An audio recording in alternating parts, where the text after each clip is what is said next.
안녕하십니까. 사회적 협동조합 경기사회서비스협회 실장 광미화입니다. 지금부터 경기도 방문 돌봄 종사자 현장 안전망 구축을 위한 토론회를 시작하겠습니다. 먼저 바쁘신 일정에도 불구하고 토론회에 참석해 주신 모든 분들께 감사의 인사를 드립니다. 오늘 토론회는 코로나19 감염 위험에 노출되어 있는 경기도 방문 돌봄 종사자의 서비스 제공 현장의 안전망 구축 마련을 위한 토론회로 사회적 협동조합 경기사회서비스협회와 한국돌봄 사회적 협동조합이 공동으로 진행합니다. 또한 유튜브를 통해 현재 생방송으로 진행되기 때문에 토론회 진행 중에 댓글을 통해 의견이나 질문이 가능하오니 많은 참여 부탁드립니다. 그럼 이번 토론회를 준비하신 경기사회서비스협회와 한국돌봄 사회적 협동조합 대표님의 인사 말씀을 청해 듣겠습니다. 먼저 사회적 협동조합 경기사회서비스협회 김옥자 이사장님의 인사말을 듣도록 하겠습니다.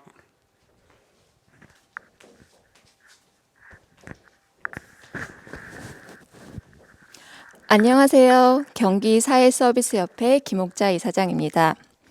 먼저 오늘 유튜브 라이브로 진행되는 토론회에 참여해주신 모든 분들께 감사 인사를 드립니다. 온라인으로 진행되어 얼굴을 볼 수 없는 게 너무 아쉬운데요. 그래도 전국에서 함께 참여할 수 있다는 데 위안이 됩니다.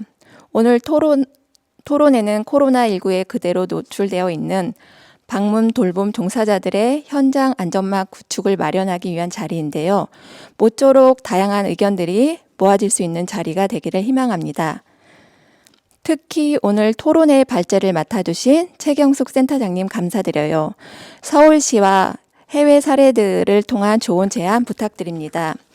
또한 부산에서 먼 걸음 해주신 김경일 국장님과 돌봄세상 박미숙 대표님께도 열띤 토론 부탁드립니다.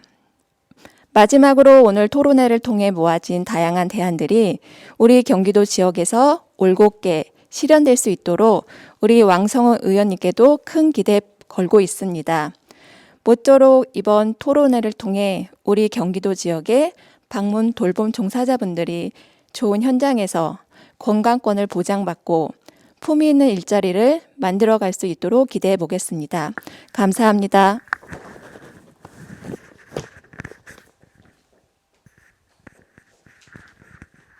감사합니다, 이사장님. 다음은 줌을 통해서 먼 거리에 계시는 한국돌봄 사회적 협동조합 송유정 상임 이사님의 인사말을 듣도록 하겠습니다. 안녕하세요, 송유정 이사님. 인사 말씀 부탁드립니다. 예, 안녕하세요. 경기도 방문돌봄 종사자 현장 안전망 구축을 위한 토론회 오늘 축하드립니다. 저는 한국돌봄 사회적 협동조합 상임 이사이고요. 충북에 있습니다. 휴먼케어 송유정이라고 합니다.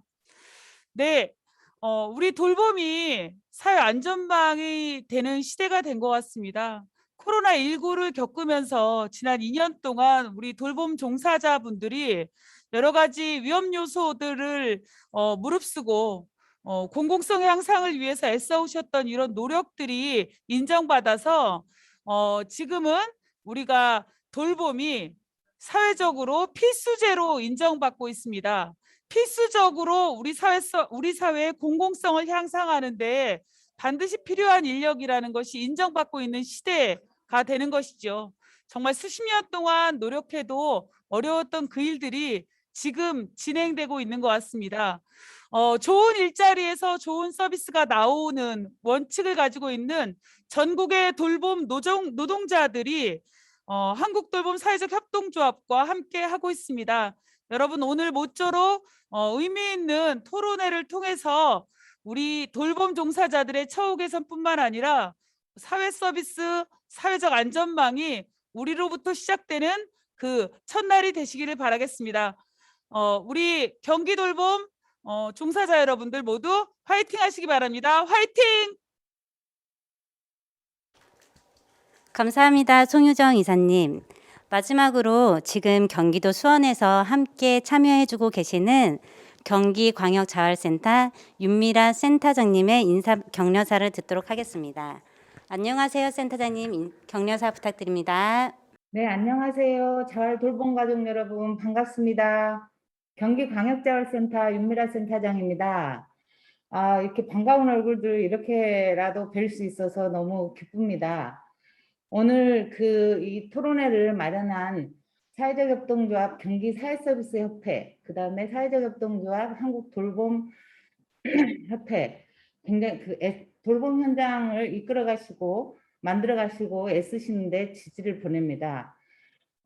굉장히 생각해 보면 관계가 무량합니다. 우리가 자활 돌봄이 장기요양보험 제도 이전부터 자활 간병 사업단으로부터 출발해서 우리 돌봄이 이제 어엿한 공공재 기업으로서 우뚝 자리 잡았습니다. 더욱 가슴이 벅차기도 합니다. 그렇지만 우리 돌봄이 최일선 전선에서 특히 지난해부터 시작된 코로나19라는 상황에 맞닥뜨려지면서 굉장히 힘든 여건에 내몰리고 있습니다. 방역수칙 준수가 필수입니다만 지금 제가 방문 서비스에서는 서비스를 수행하기 위해서 최소한의 방역 장비 이런 것들이 필요로 하지만 그런 것들이 잘 지급이 되고 있지 못하고 있는 실정으로 알고 있습니다. 오늘 토론회를 통해서 일선 현장에서 안심하고 서비스를 수행할 수 있는 좋은 대안들이 나오고 그것이 또 정책에 하루빨리 반영되어져서 실행되기를 기대합니다. 다시 한번 돌봄 현장 최일선에서 애쓰시는 돌봄 가족, 특히 우리 요양보호사 선생님들에게 끈끈한 지지와 연대를 보냅니다. 자활 돌봄 가족들 항상 안전한 속에서 제대로 된 좋은 돌봄 수행할 수 있도록 많은 대안들이 나와줬으면 좋겠다는 바람을 합니다. 감사합니다.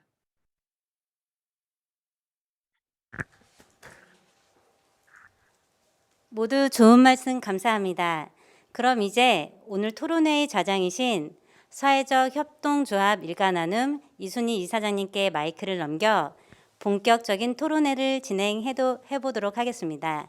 여러분 큰 박수 부탁드립니다.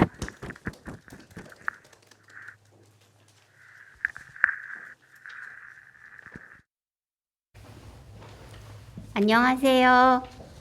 네, 사회적 협동조합 경기사회서비스협회와 한국돌봄 사회적 협동조합이 함께 마련한 2021 코로나19 상황 방문돌봄 종사자 이대로 괜찮은가라는 제목으로 경기도 방문돌봄 종사자 안전망 구축을 위한 온라인 토론회를 진행하고 있습니다. 오늘 좌장을 맡은 사회적 협동조합 일과 나눔의 이순희입니다. 반갑습니다.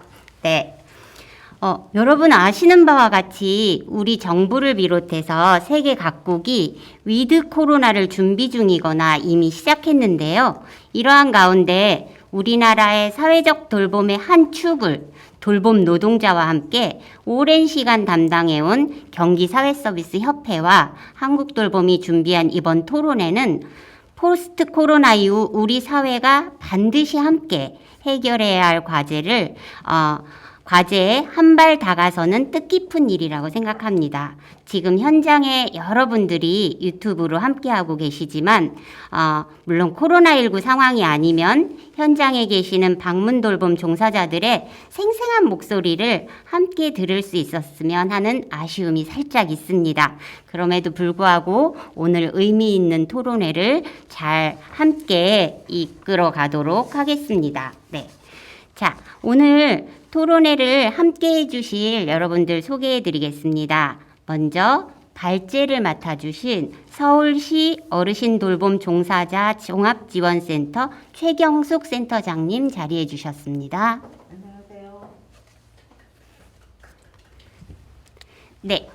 두 번째 토론을 맡아주실 주식회사 돌봄세상 박미숙 대표님 참석해 주셨습니다. 네, 다음 토론자는 사회복지연대 김경일 국장님 참석해 주셨습니다. 반갑습니다. 네, 마지막으로 경기도의회 왕성옥 의원님 참석해 주셨습니다. 자, 그럼 본격적인 토론을 하기에 앞서 최경숙 센터장님이 발제를 해주시겠습니다. 네, 최경숙 센터장님 부탁드립니다. 안녕하세요. 지금 소개받은 최경숙입니다. 저는 서울시 어르신돌봄 종사자 종합지원센터장으로 활동하고 있고요. 서울시에서 요양보호사를 비롯해서 장기요양요원 8만 명을 지원하는 사업을 주로 하고 있고 서울시 돌봄정책을 수행하는 수행기관입니다. 오늘 이 굉장히 중요한 코로나19 상황 방문 돌봄 노동자 이대로 괜찮은가라는 토론회에 함께 참석할 수 있어서 굉장히 영광으로 생각합니다. 그리고 경기사회서비스협회와 한국돌봄사회적협동조합 굉장히 애써주셔서 지금 시기에 가장 중요한 그런 의제를 내고 그리고 대안을 모색하는 것에 대해서 굉장히 감사한 마음을 표합니다. 제가 말씀드릴 거는 코로나19 상황에서 그 방문 돌봄 노동자들이 어떤 현황에 처해 있고 그리고 이런 거를 해결하기 위해서 지금 뭐 제가 속한 서울시나 그 다음에 해외 그리고 정부 차원에서 진행되고 있는 일들을 간단히 소개를 드리고요. 그리고 그 다음으로는 이런 돌봄 노동자를 사회적으로 지원하기 위한 방안을 말씀드리는 그런 순서로 하겠습니다. 첫 번째 코로나19 감염병 시기의 돌봄 노동의 실태인데요. 이제 제가 속한 장기요양 서비스를 중심으로 말씀을 드리지만 장애인 활동지원사나 방문 요양보호사나 크게 다르지 않은 그런 상황에 처해 있습니다. 먼저 말씀드릴 거는 지금 코로나19 상황이 돼서 모든 국민이 굉장히 어려운 상황을 겪고 있습니다만 그 중에서 이 돌봄 서비스를 제공하는 기관이나 돌봄 노동을 제공하는 사람들만큼 어려운 경우가 드물다고 생각을 합니다. 하루도 마음 편하게 지내신 적이 거의 없을 것 같아요. 매일 조마조마하면서. 그리고 이 돌봄 노동이 그동안에는 거의 당연한 누군가는 해주는 그런 그림자 노동처럼 여겨졌지만 이 코로나 상황이 되면서 이게 수면으로 드러났고 꼭 필요한 필수 노동이라는 그런 것들은 쭉 확인이 된 것 같습니다. 예를 들면 모두가 사회적 거리 두기를 할 때 사회적 거리를 할 수 없는 사람들이 있잖아요. 그렇잖아요. 돌봄의 경우는 돌봄이 공백이 생기지 않도록 감염의 위험을 무릅쓰고라도 반드시 어르신 댁에 가서 그리고 장애인 댁에 가서 돌봄을 해야 되는 그런 상황입니다. 그랬을 때 이제 저희가 돌봄 노동을 고밀도 밀착 노동이다 이렇게 이제 코로나 시기에 저희가 이제 그런 용어를 많이 쓰고 있는데요. 예, 산밀 노동이다. 밀착해서 할 수밖에 없는 그런 노동이라는 점에서 일반적으로 코로나 상황에서 거리두기 하고 그렇게 안전을 보호할 때 그럴 수 없는 노동 환경에서 일할 수밖에 없는 게 돌봄 노동이라는 게 굉장히 중요한 지점인 것 같아요. 그래서 이 감염병 확산에도 불구하고 멈출 수 없는 필수 노동이다. 그래서 최근에 덕분에 챌린지 이런 거 아시죠? 그래서 돌봄 덕분에 이렇게 하기도 하는데 그래서 이 돌봄 노동이 있어서 지금 사회가 유지될 수 있고 그리고 특히 어르신들의 경우는 건강 취약계층이에요. 그래서 이제 다음 슬라이드를 좀 보여주시면요.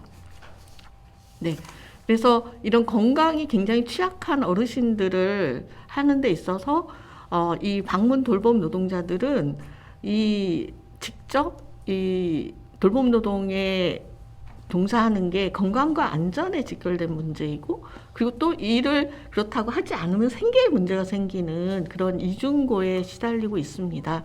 그래서 이 코로나 시기에 돌봄 노동이 필수 노동으로 부각이 된 건 굉장히 좋지만, 한편으로는 대면할 수밖에 없는 노동이라는 거죠. 언택트 시대, 온라인으로 다 하지만 온라인으로 불가능한 대면을 할 수밖에 없는 돌봄 노동이, 그러면 이 돌봄 노동의 안정성의 위기라는 게 같이 있습니다. 그래서 감염병 확산에 따른 돌봄 쪽의 가장 큰 이슈는 일자리나 소득 감소라는 게 하나 있고요. 또 하나는 대면 돌봄의 안정성, 그 건강상의 위험이라는 걸 안고 일한다는 것을 알 수 있습니다. 지금 돌봄 노동자들이 코로나 이후에 피해 실태를 저희가 쭉 조사도 해오고, 그리고 의견들도 들어오고 이렇게 했는데요. 가장 이제 앞서 말씀드린 감염병 확산에 취약한 일자리라는 것과, 또 하나는 돌봄 노동자들의 고립감이에요. 혼자서 가서 위험을 무릅쓰고 불안한 속에서 일을 하는데 어디서도 같이 지지를 받기 어렵다는 거. 그리고 일반 사업장은 같은 공간에 사업장이라는 개념이 있잖아요. 그렇지 않아도 1대1 방문 이동 노동자들이 갖는 어려움은 혼자서 어떠한 환경에 무방비 상태에 놓이는 건데, 코로나 이후에는 더욱더 그게 심각한 고립감으로 되고 있고, 저희가 이제 요양보호사 선생님들을 많이 지원하고 있는데요. 그래서 구체적인 그런 어려움도 있지만 이러한 고립감과 사회적 지지 이런 거에 대한 어려움도 굉장히 많이 호소를 하고 있습니다. 네. 저희가 이제 특히 그 돌봄 노동의 중요성 이런 걸 얘기하면, 특히 어르신 돌봄 같은 경우는 오늘 그 미국의 파월 전 국방장관이 코로나로 사망했다 그런 뉴스가 있었잖아요. 그래서 이 어르신들, 노인들의 경우는 이 코로나에 대한 사망 비율이 대단히 높습니다. 감염 취약계층을 돌보는 사람들이 바로 이제 돌봄 노동자들이라는 거죠. 그래서 이 돌봄 노동이 사회적으로 얼마나 중요한지 이런 것들을 좀 더 확인할 수 있고, 필수 노동이라는 걸 다시 확인할 수 있는 것 같습니다. 네. 코로나가 생기고 나서 작년에 이제 저희가 쭉 그 조사를 해보니까 일자리가 굉장히 많이 감소가 됐어요. 4월, 5월.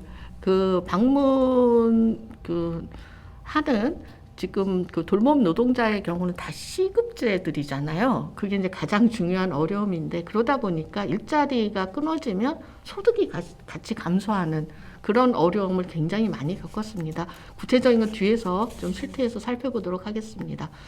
그리고 또 하나, 이게 감염병 시기에 부각되고 있긴 하지만 기본적으로 이 돌봄 노동자들의 노동 조건이 가지고 있는 게 취약하기 때문에 감염병 시기에 더욱더 치명적이라는 거죠. 그래서 보면 이제 이건 요양보호사를 예로 들었습니다만, 전체 그 노동자들에 비해서 굉장히 열악한 임금인데, 방문 요양 보호사의 경우는 저희 건강보험공단에서 조사한 건데 월 평균 90만 원입니다. 사실 생계가 불가능한, 그리고 그거의 핵심은 시간제고 그렇다는 거고, 이런 시간제 노동을 하는 사람들이 코로나가 생겨서 갑자기 가족이 돌볼 테니까 오지 마세요. 그리고 우리 집만 와주세요. 딴 데 다니면 감염이 되니까 오지 마세요. 이러면서 수시로 끊어지는 그런 일자리에 접했을 때는 그대로 소득 감소로 이어지기 때문에 굉장히 그 어려운 생존권에 문제가 생긴다, 이런 점들을 알 수 있습니다. 제가 이제 전반적인 노동 실태를 말씀드리는 거는 어떻게 이거를 해결해 나갈 것인가라는 측면에 있어서는 이러한 이제 불안정 노동, 고용 불안의 문제도 굉장히 중요한 해결해야 될 지점이라고 할 수 있습니다. 다음은 이제 저희 센터에서 작년에 3,456명을 대상으로 코로나에 대한 요양보호사 피해 실태를 조사를 해봤는데요. 네, 다음 보면 그 일자리가 중단된 사람이 그 20%의 414명에 해당이 됐습니다. 굉장히 많은 사람들이 일자리가 중단이 됐었고요. 그 중에 이제 대부분 방문 이동을 하는 경우는 특히 방문 요양보호사는 한 어르신대를 하는 경우도 있고 두 어르신대 이렇게 같이 방문 서비스를 하게 되는데요.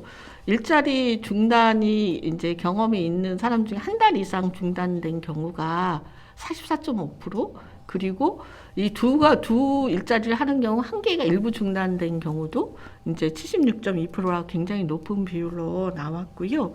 그 다음에 그 일자리 중단 사유는 대부분은 이용자나 서비스 그 가족들이 그 중단 통보를 일방적으로 해서 된 경우들이 많이 있습니다. 그렇기 때문에 불시에 이렇게 되는 경우들, 그리고 이랬을 때 실제로 그 중단 시에 기관에서 대부분은 대기 무급 조치를 하게 되기 때문에 그대로 이제 생계의 문제가 생기는 거고, 이거는 기관의 문제라기보다는 사실은 지금 수가나 일자리가 시급제로 돼 있기 때문에 기관에서도 어쩔 수 없는 부분들이 굉장히 많은 거죠. 그래서 이런 거에 대한 이제 좀 해결책, 이런 구조적인 해결책이 필요하다고 볼 수 있습니다. 다음을 보면 이제 저희가 그 당시 굉장히 중요한 게 마스크였어요. 왜 마스크를 이거는 단순히 그 일반 개인이 마스크를 쓰는 의미와 요양보호사나 장애인 활동지원사나 그 아이 돌봄이나 이렇게 돌봄 노동을 하는 사람은 실제로 돌봄 서비스를 받는 사람의 안전과 직결돼 있고, 특히 어르신의 경우 완전 감염 취약계층이잖아요. 마스크는 그 일하는 노동자와 서비스를 받는 그 이용자의 안전을 위한 보호구거든요. 그렇기 때문에 일을 안 하면 집에만 있으면 안 사도 되겠으나 일을 하면 반드시 필요한 보호구인데 정말 지급이 안 됐어요. 약간 저희도 맨날 서울시에서 많이 얘기를 했고, 그 이후에 이제 여러 가지 서울시는 마스크 지급을 저희 센터를 통해서도 배포하고, 올해는 중수본에서 또 방문 돌봄 노동자 대상으로 하고 있습니다만 그래도 여전히 부족했고요. 그 다음에 감염의 우려에 대한 불안을 안고 일하고 계십니다. 여기 보시면 아시겠습니다만 일자리 중단과 소득 감소에 대한 불안과 감염에 대한 불안, 이 이중고 속에서 일을 하고 있는 분들이 방문 돌봄 노동자이다, 이렇게 현황을 이렇게 말씀드릴 수 있을 것 같고요.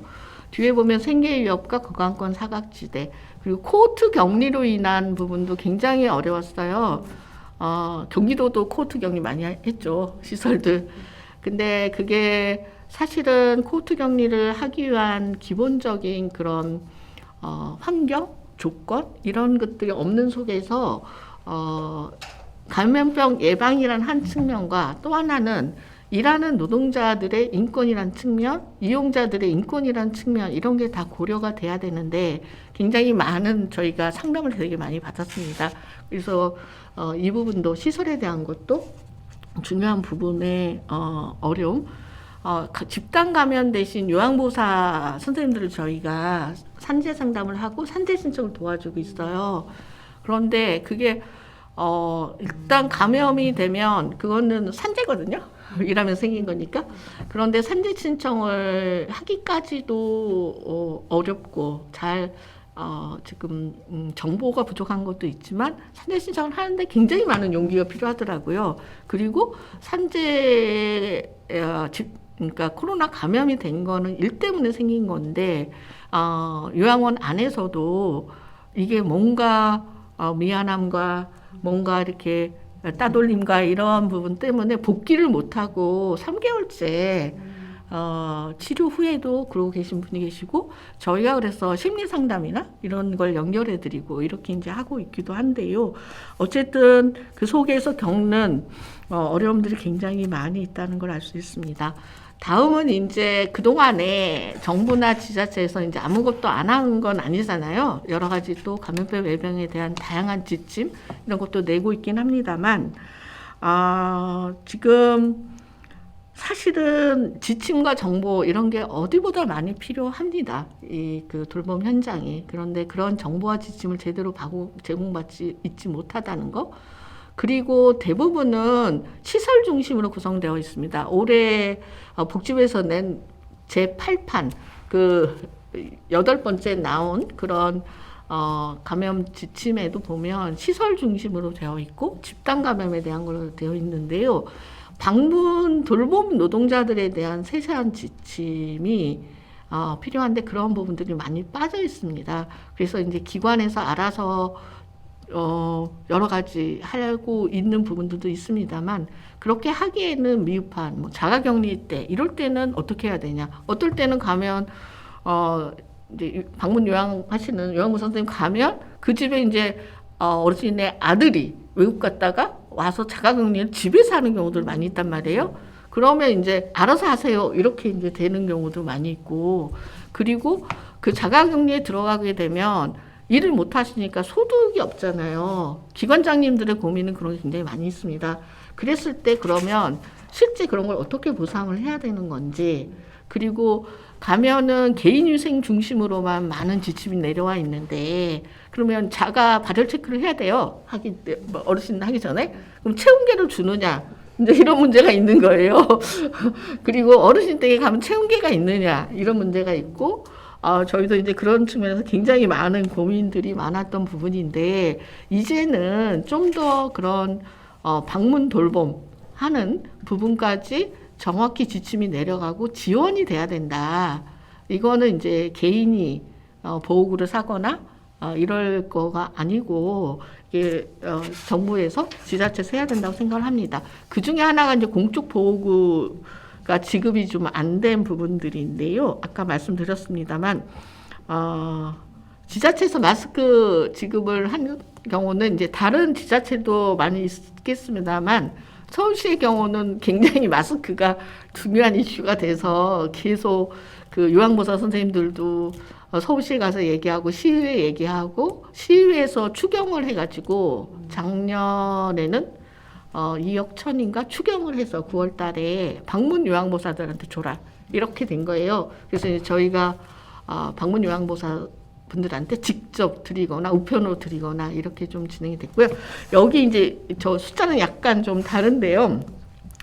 뭐냐면 올해 것까지 들어가서는데 작년에는 58만 장을 7차례에 걸쳐서 했고 올해는 1인당 100매씩 해서 전체 방문 요양보사들한테 지자체 통해서 지급을 하반기에 그렇게 했습니다.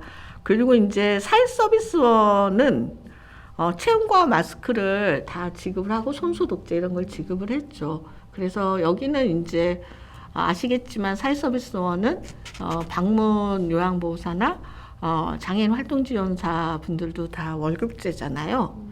그러다 보니까 훨씬 더 관리도 잘 되고 그리고 이런 안전에 대한 대책 이런 것들도 구체적인 보호구 지급이나 이런 것들도 좀 더 잘 됐던 것 같습니다. 그리고 또 하나 이제 저희가 굉장히 사실은 마음 아픈 건 아플 때 쉴 수 없는 노동 환경이라는 거예요. 예를 들면 요양보호사 선생님들이 백신을 맞잖아요. 누구보다도 백신을 꼭 맞아야 되고 빨리 맞아야 되는 그런 직업군인데 맞고 났을 때 본인도 굉장히 아파도 쉴 수가 없습니다.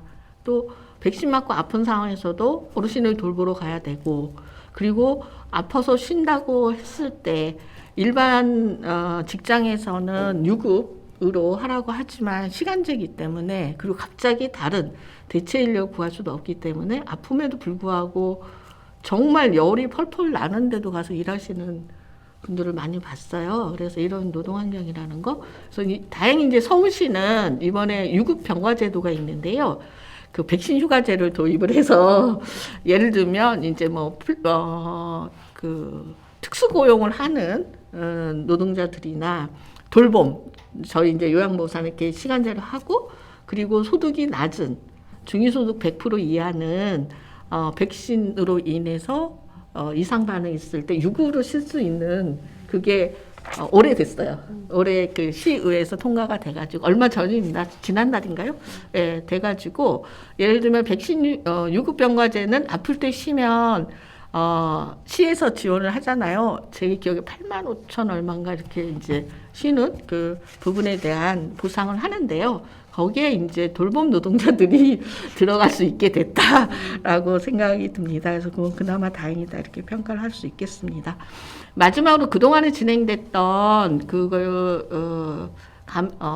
돌봄에 대한 그동안의 정책에 대한 평가는 간단히 보면 어쨌든 돌봄 노동을 필수 노동자 업무로 포함이 됐습니다. 법도 조정이 됐고 그리고 필수 노동에 대한 실태 조사나 그다음에 계획을 세워야 된다 이런 것들이 됐고 그리고 돌봄 노동이 그동안에 굉장히 그냥 당연시되고 그림자 노동처럼 있다가 국민 생명보호와 직결되는 문제로 인식되고 한시적 지원금도 50만 원씩 지급한 적 있죠.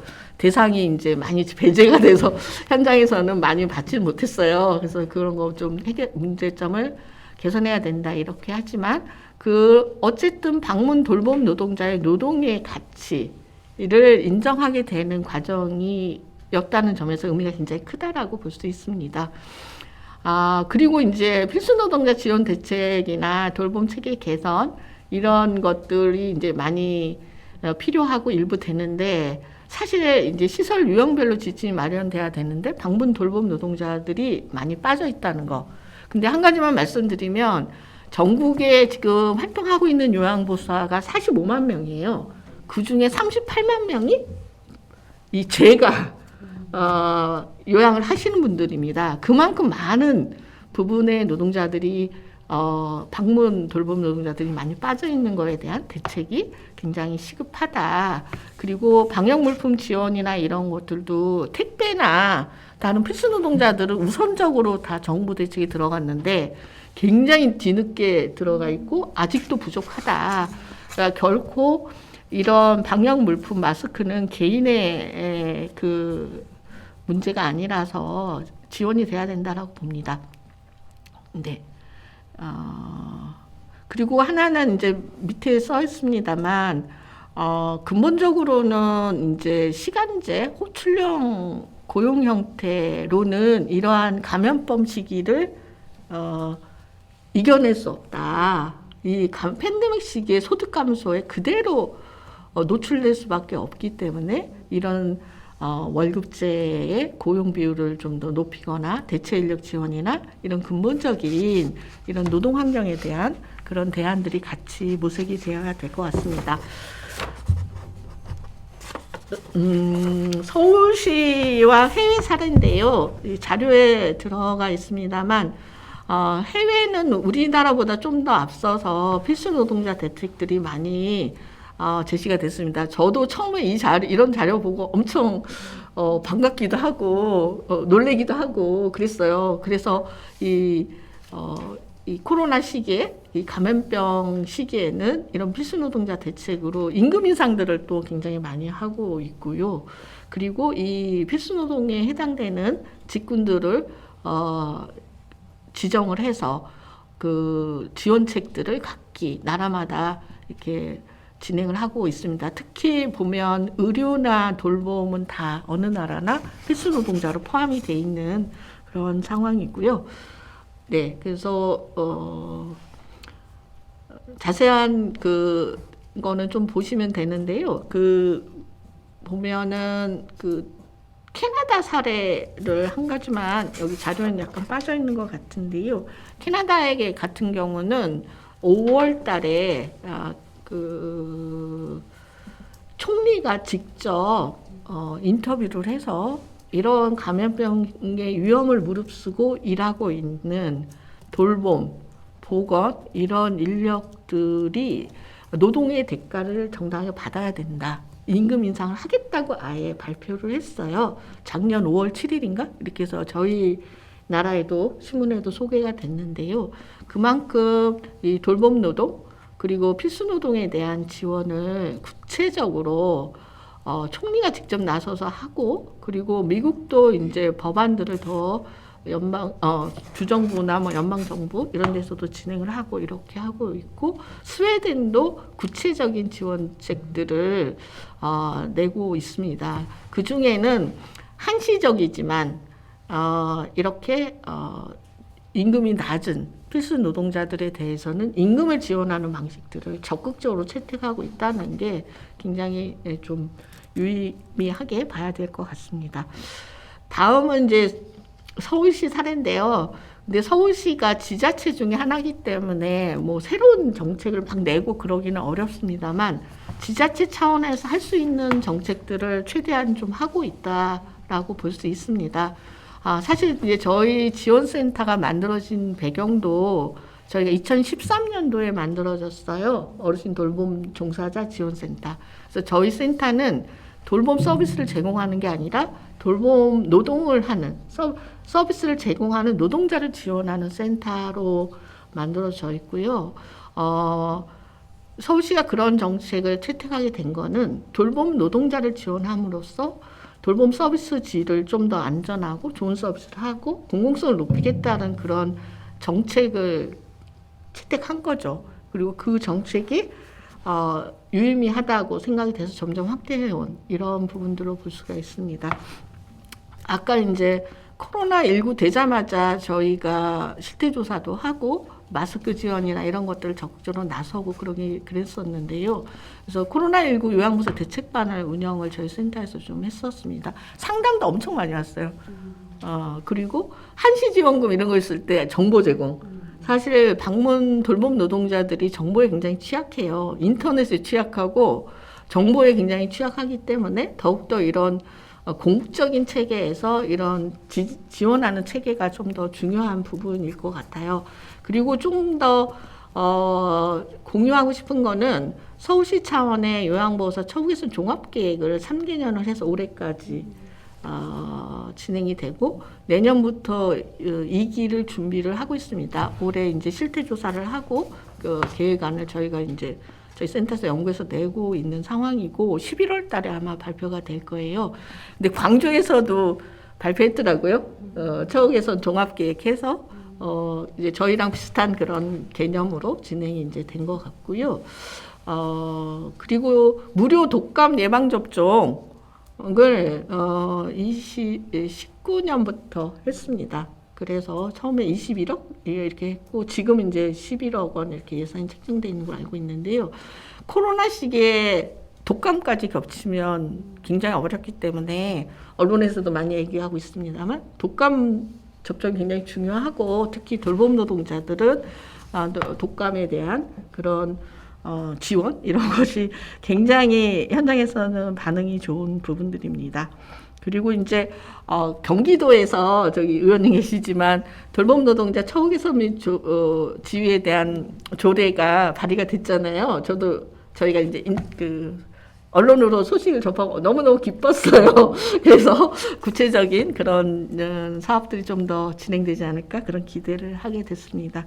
이 서울시 요양보호사 처우 개선 종합계획은 저희가 노동기본권 보장, 그다음에 건강한 요양노동, 좋은 돌봄, 소통과 관리감독 강화 1기 때 이렇게 해서 했고 이 중에 이제 10개 한 걸 저희 기관에서 수행을 하고 있었는데요. 예를 들면 이제 건강에 대한 것도 산재 예방에 대한 가이드를 마련하거나 좋은 돌봄도 현장 맞춤형에 대한 교육들을 개발하거나 그 다음에 요양보호사나 장애인 활동지원사나 돌봄 노동자들이 사실은 이런 정책에 참여하고 의견을 내는 게 굉장히 중요하다고 봅니다. 위에서 정책이 나온다고 그게 잘 된다고 하기가 좀 어렵잖아요. 그래서 이렇게 현장에 계신 분들이 참여할 수 있는 정책 네트워크를 만들고 지원하는 거 이런 것들이 주로 진행이 됐습니다. 그래서 이건 뭐 나중에 이제 좀 공유하셔도 될 것 같은데요.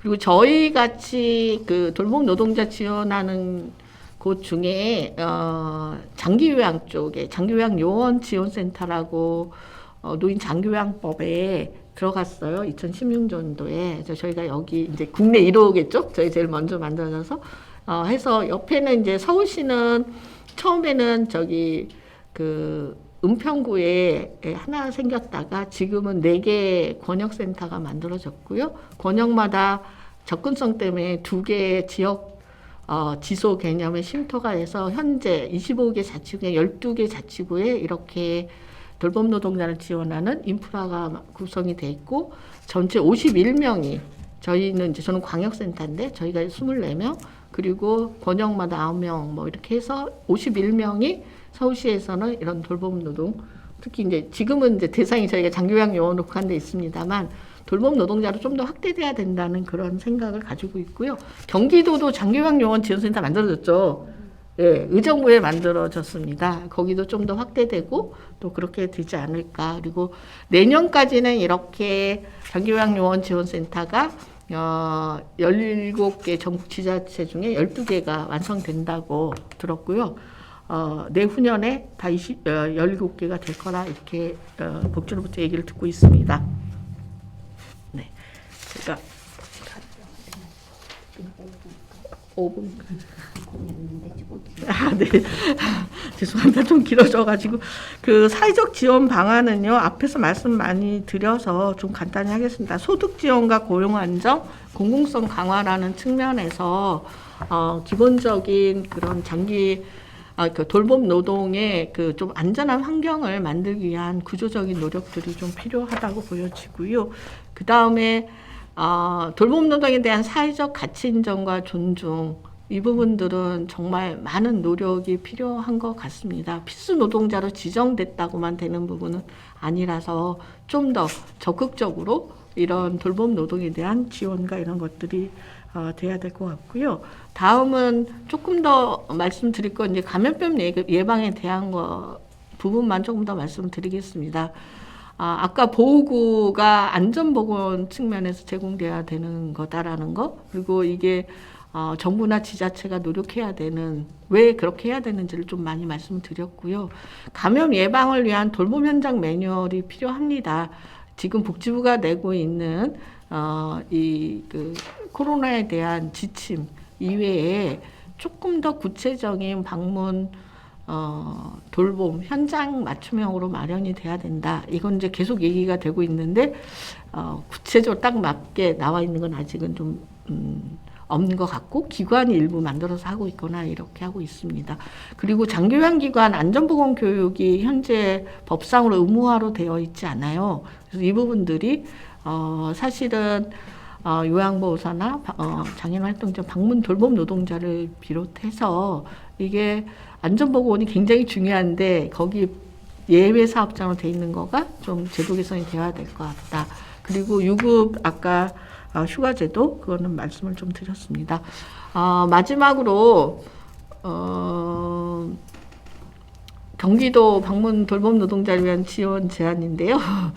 앞에 다 말씀을 드려서 여기 계신 다른 토론자분들이 좀 더 구체적으로 많은 부분들을 얘기를 해주실 거라고 생각을 하는데요.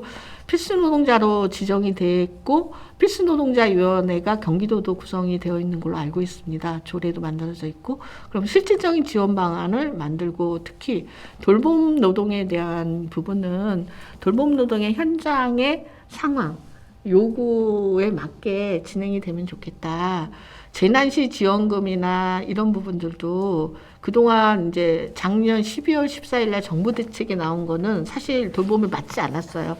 그래서 한다고는 했지만 혜택을 별로 받지 못하는 이런 문제도 있었는데 지자체 차원에서 한다면 좀 더 구체적일 수 있을 것 같습니다. 그냥 이거는 참고로 9월 달에 양천구 서울시 양천구에서 돌봄 종사자를 1인당 20만 원씩 수당을 지급을 했어요. 그래갖고 신청을 받는데 2, 3일 만에 다 이제 막 신청이 끝나고 그리고 이렇게 할 수도 있구나. 성동구에서 맨날 이제 위험수당 한다더니 이제 거기는 아직은 안 된 것 같고요. 그래서 이렇게 조금씩 노력을 하고 있고 이게 단순히 이제 소득 지원의 측면만이 아니라 구체적인 아까 감염에 대한 거, 근로 조건을 조금 더 좋게 할 수 있는 거 이런 것들이 필요하고 이 매뉴얼 얘기는 이제 수차례 말씀드렸지만 현장 적용 가능한 그런 부분들을 마련이 되면 기관을 운영하는 운영자나 돌봄 노동자나 조금 더 안심하고 할 수 있지 않을까 그렇게 생각을 합니다. 그리고 코로나19 방역물품 지원과 돌봄 노동자 처우에서는 앞서 말씀드린 것처럼 전반적인 이런 처우나 좀 더 고용이 안정되고 안전한 일자리가 될 때 이런 코로나 상황에서도 잘 견디고 좀 더 좋은 돌봄 할 수 있지 않을까 이렇게 생각을 합니다. 네, 좀 길어졌는데요. 네, 마치겠습니다. 네.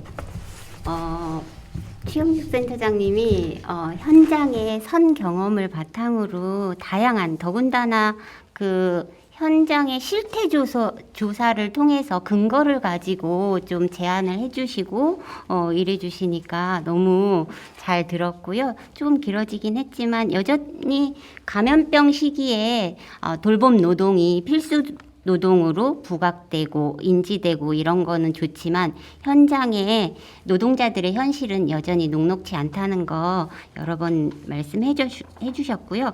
서울시나 기타 해외 돌봄 노동자 지원에 대한 다양한 사례들도 함께 이야기해 주시고 특히나 경기도 방문 돌봄 노동자를 위한 지원에 대한 내용들을 또 개별적으로 제안해 주셔서 특별히 좋았던 것 같습니다.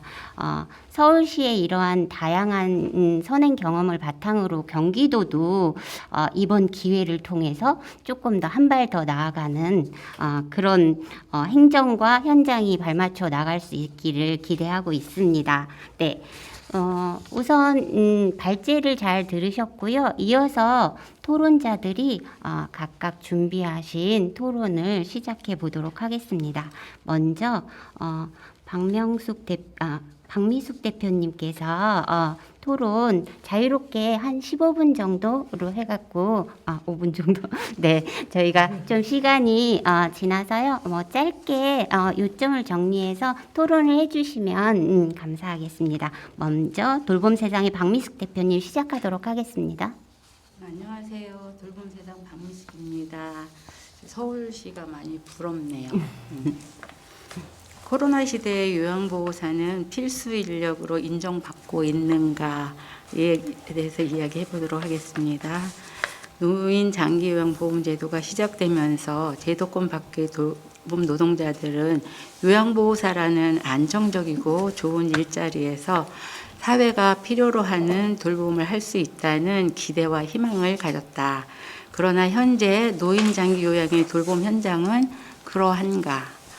2년째 전 세계를 휩쓸고 있는 코로나19로 요양보호사는 필수 노동으로서 요양노동의 사회적 중요성을 전 국민이 알 수 있게 해주었지만 돌봄 현장의 열악함과 코로나19의 감염 위험 사정권에서 어르신들을 돌보는 요양보호사의 안전에 대해서 필수 노동자라는 말은 무색하게도 요양보호사가 사회적 보호를 받는지 되물을 수밖에 없다.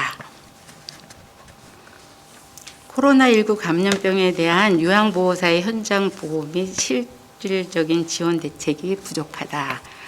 고령의 어르신들과 밀접한 거리에서 업무를 할 수밖에 없는 요양보호사의 특성상 이동이 많고 기저질환이 있는 어르신을 대상으로 1:1 대면 서비스를 제공하고 있어 감염 위험 및 건강권 위험뿐 아니라 심리적 불안 등 정신적인 스트레스에 시달리고 있다.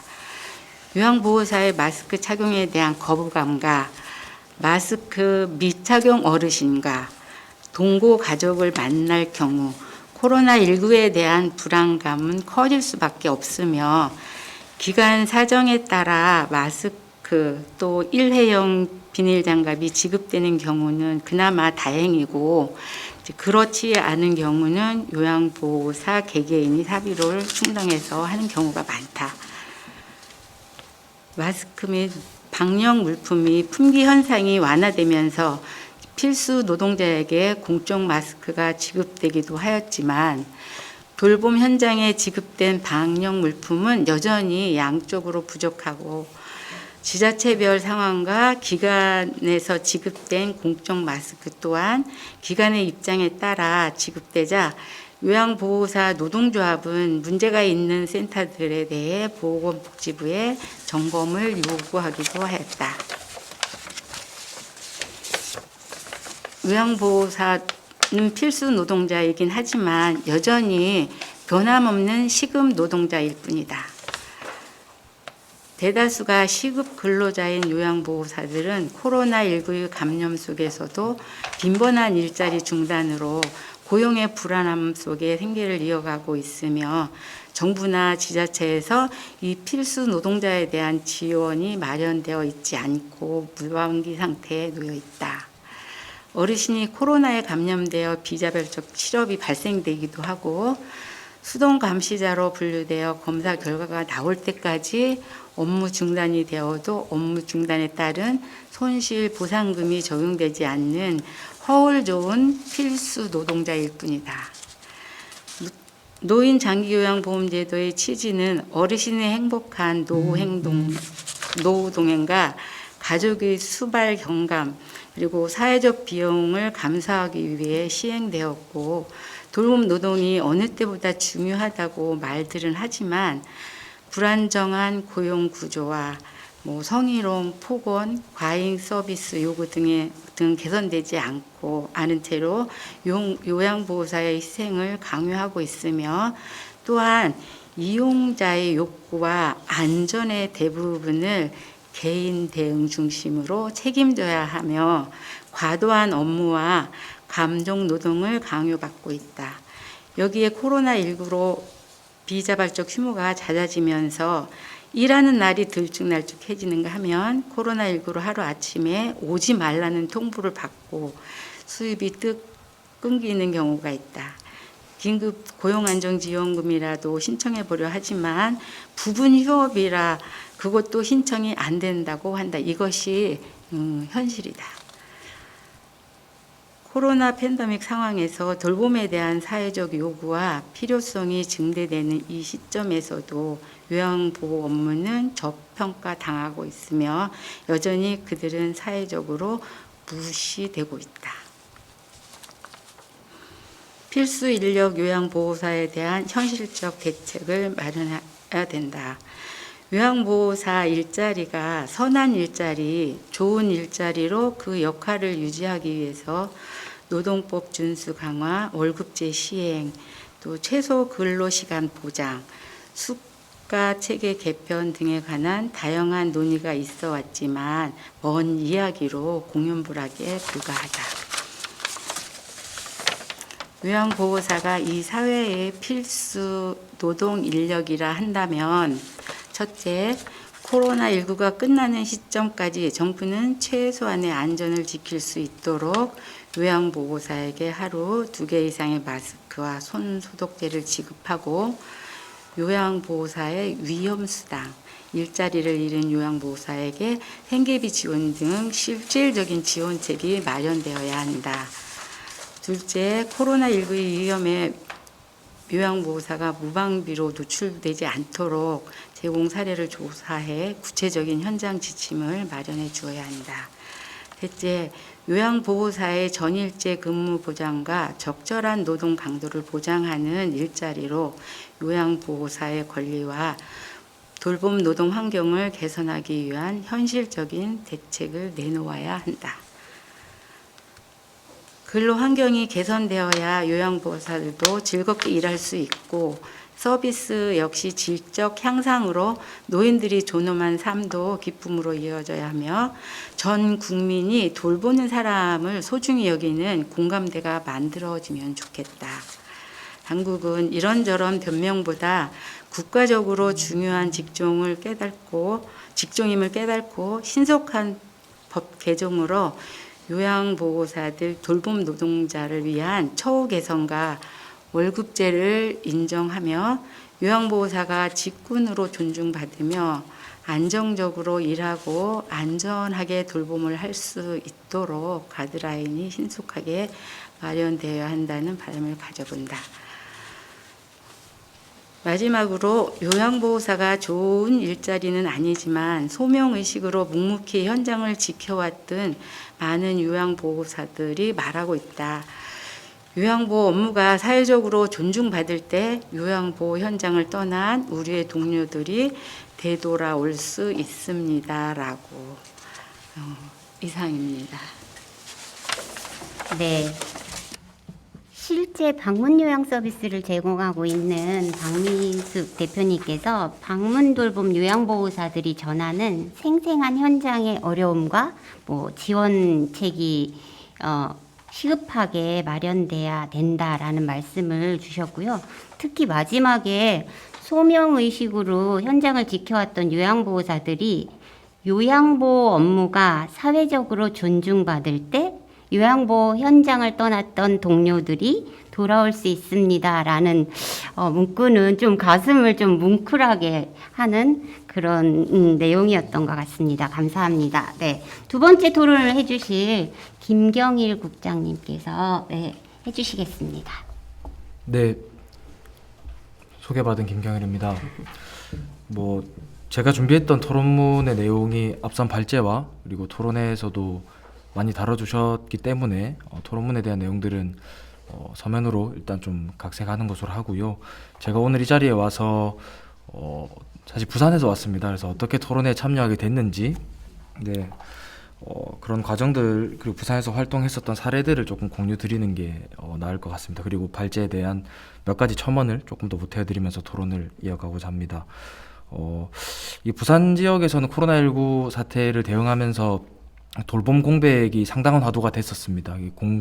공적 돌봄 그리고 어떤 사회복지, 보건의료와 공공의료와 관련된 이런 인프라들이 상당히 지역적으로 부족하고 특히 부산이 노인 인구가 많기 때문에 그에 대한 좀 사회적 필요성이 많이 대두가 됐었습니다. 그래서 부산 지역의 복지운동 그리고 이 돌봄과 관련된 단체들이 모여서 대응을 좀 해야겠다라는 취지에서 안전한 돌봄 부산이라는 포럼을 창립했습니다. 그래서 이 포럼을 통해서 부산시가 어떤 돌봄과 관련된 정책을 펼쳐야 되고 이 돌봄이 온전히 제공되기 위한 지자체로서의 어떤 지원책이 필요하고 여러 가지 그런 정책 제안들과 토론회, 그리고 최근에는 아까 처우 개선과 관련된 조례도 많이 이야기해 주셨습니다만 부산에서는 처우 개선에 대한 접근보다 조금 더 크게 접근을 하고 있습니다. 이제 그 돌봄 기본권이라는 개념을 토대로 해서 돌봄 기본 조례를 만들어 보자라고 좀 지역에서 논의를 하고 있습니다. 사실 상당히 구체적이게 준비되고 있지는 못해서 이 자리에서 제가 조례안을 공유드리거나 이런 형태이다라고 당당하게 말씀드리긴 조금 부족합니다만, 이게 아시겠지만은 처우 개선이라는 개념으로 접근하게 되면 이제 상당한 직군과 이 직능별로 계속적인 이 처우 개선에 대한 논의가 이어지고 그만큼의 또 이제 그 세금, 예산들이 들어갈 수밖에 없게 되죠. 근데 이게 어떻게 보면 돌봄이라는 의미에서 한 맥락으로 읽힐 수가 있고 공적인, 아까 공공성이란 말씀도 해주셨는데 공공성이란 맥락에서 같이 해석이 될 수 있음에도 불구하고 직군별, 직능별로 나눠지게 되는 것이 상당히 세분화된 서비스는 중요하나 행정적으로 많이 세분화될수록 저는 이게 오히려 좀 하나 되는 힘을 발휘하기 어렵지 않나 이런 생각도 더 같이 듭니다. 근데 지금 코로나와 같은 시기는 사실상 돌봄 종사자분들, 돌봄 노동자분들의 삶에 대한 부분도 너무 중요하나 돌봄 노동자들의 위기가 곧 돌봄을 받는 시민들의 위기인 거거든요. 제가 토론문 제목에도 적어놨습니다만 시민들이 건강하게 돌봄을 받으려면, 시민들의 돌봄받을 권리를 보장하려면 돌봄 노동자가 건강해야 됩니다.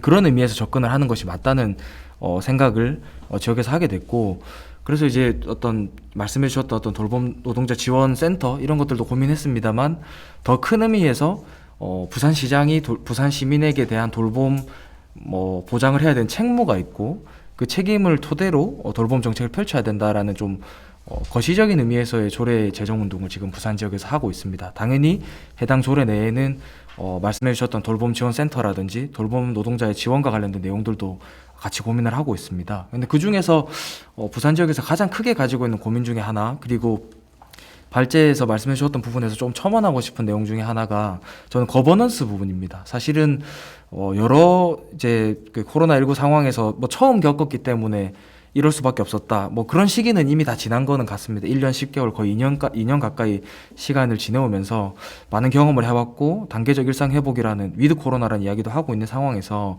그렇다면 이제 어느 정도의 방역 수칙을 완화하고 우리 생활 양식을 이렇게 유지해 나갈 텐데 필요한 이 필수적인 서비스는 어떻게 유지할 것인가에 대한 방안을 수립할 때 얼마만큼의 현장의 목소리, 그리고 돌봄을 받는 사람들의 목소리, 시민과 서비스를 제공하는 노동자의 목소리를 얼마만큼 반영하느냐, 대한 부분들이 상당히 중요한데 우리는 모르겠습니다. 부산 지역에서는 거버넌스라는 걸 경험해 본 것이 그렇게 많지 않습니다. 대부분 위원회나 여러 거버넌스의 기구에 참여하더라도 절반 이상, 과반 이상이 다 공무원 내지는 또 학계에 있는 교수들만 계실 뿐이고 폄하하는 건 절대 아닙니다만 그 거버넌스 과정 안에서 앞서 말씀해 주셨던 것처럼 돌봄 현장에서 어떤 것들이 필요한지 실제 돌봄을 받는 시민이 어떤 서비스가 필요한지에 대한 부분들이 같이 반영이 돼야 되는데 그런 이야기들이 사실 전혀 고려되지 못했고요. 부산의 경우에는 이런 거버넌스를 만들자 부산 지역의 여러 부처들, 국과 과들이 나눠져 있지만 다 모여가지고 같이 논의할 수 있는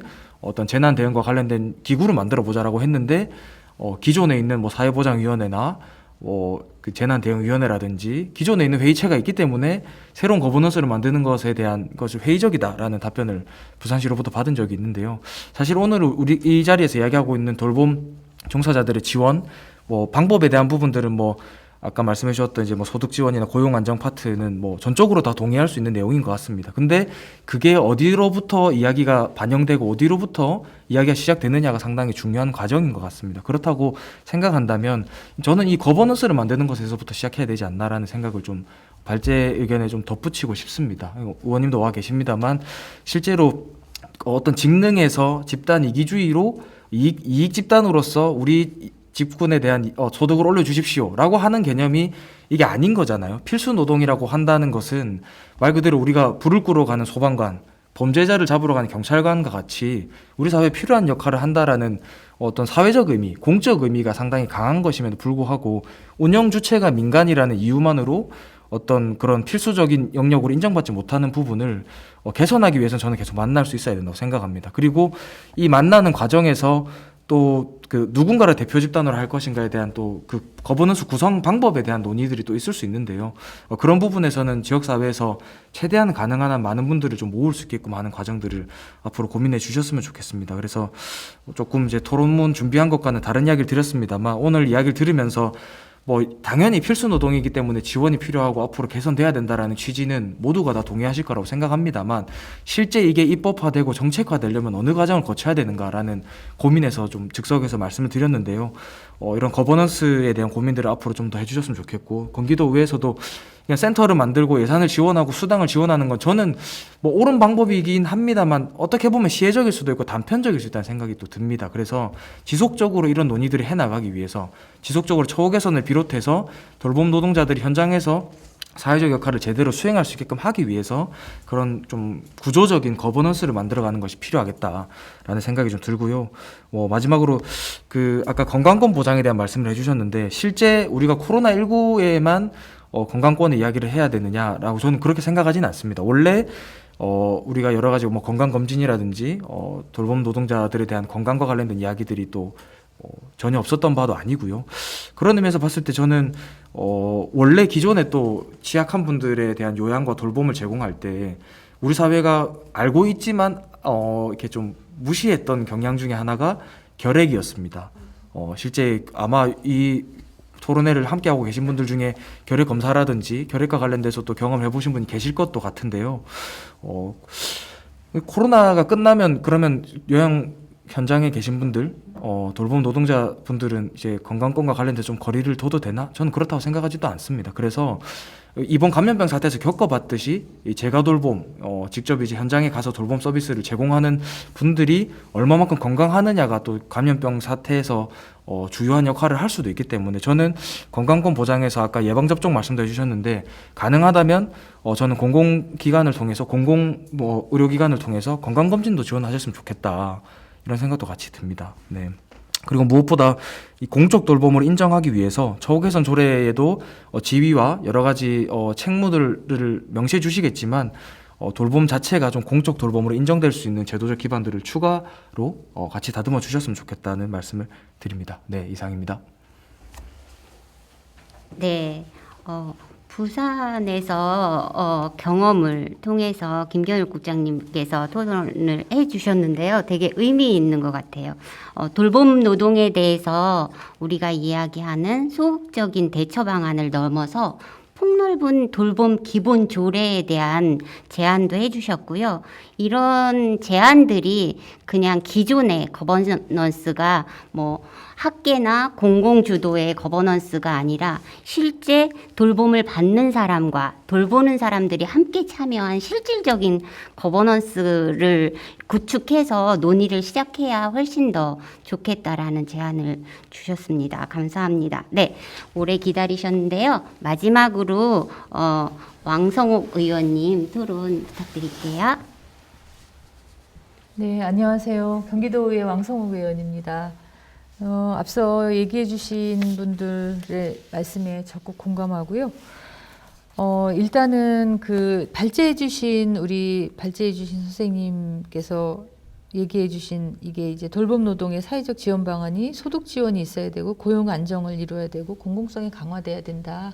이렇게 요약을 할 수 있겠는데 그 부분에 대해서 적극적으로 찬성을 하고 그 조례를 담으려고 저희 이제 경기도 조례 안에 이 조례를 담으려고 조문을 열심히 이제 거의 1년을 통해서 마련을 했습니다.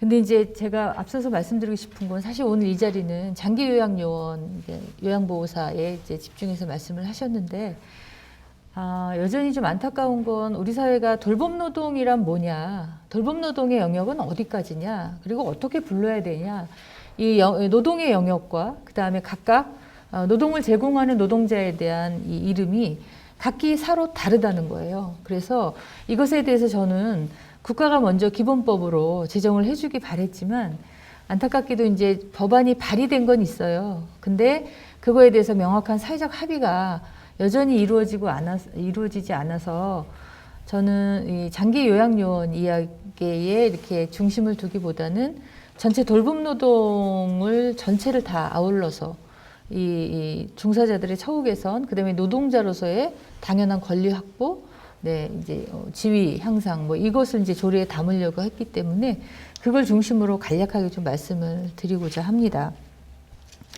말씀드렸듯이 이제 이 조례에서 고전의 경기도 현황은 사실 이제 아까 우리 발제자님도 말씀해 주셨지만 경기도에서 올 초에 또 사회서비스원이 이제 위탁을 받아서 하고 있는 저희 그 재가중화 서비스, 네, 이걸 통해서 정규직으로 이제 시범 사업으로 두 분을 정규직으로 이제 채용을 했고 이걸 하고 있는데 향후 이제 제가 돌봄 노동자 처우 개선 및 지원 조례에 담긴 돌봄 노동자 통합 지원 센터를 통해서 이것을 이제 전체로 좀 합병을 해서 이제 경기도는 워낙 31개 시군이 이렇게 다양한 방식으로 존재하기 때문에 그것에 맞게 센터를 만들고 거기에서 이제 종합적인 지원을 하려고 계획을 하고 있다는 말씀을 좀 드립니다.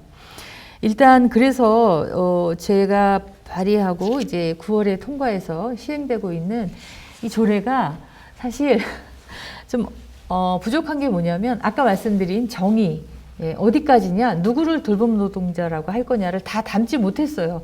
이게 이제 그래서 담았던 이제 대상이 노인 장기요양보험법에 따른 장기요양요원, 그러니까 요양보호사를 포함하는 거죠. 그다음에 장애인 활동 지원 관련 법을 근거로 한 활동 지원 인력, 여기에는 뭐 어른에 대한 돌봄 인력도 있지만 또 우리 장애인, 아동 돌봄 지원사도 또 포함되는 거고요.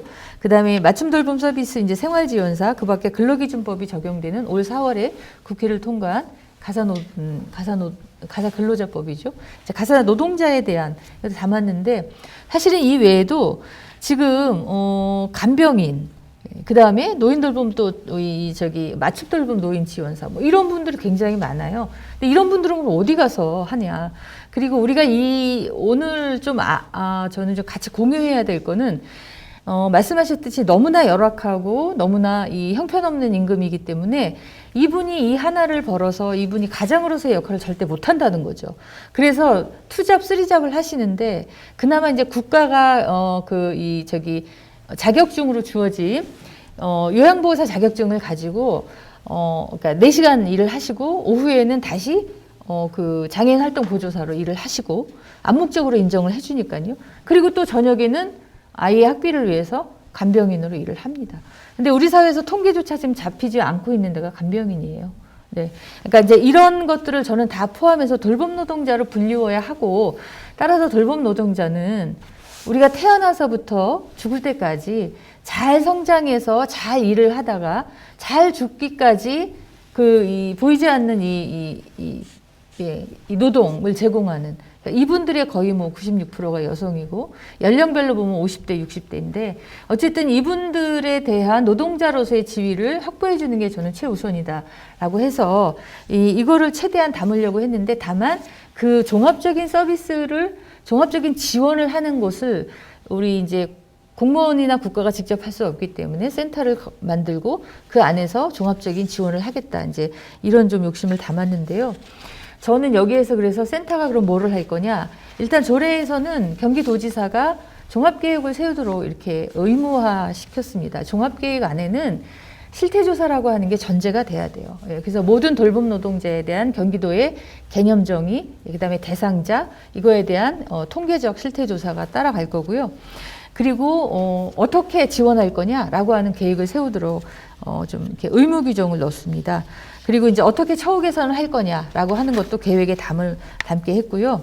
그리고 그 인권옹호 안전대책, 아시다시피 이게 이제 1대1 서비스 이게 하다 보면 이게 이제 성폭력 상황에도 노출되는 이런 상황들에 대해서 내가 어디 가서 이것을 할 수 있는지, 어디 가서 이 일을 얘기하고 그리고 내 지원받아야 되는지, 이거를 저희가 센터를 통해서 할 수 있게 했고요.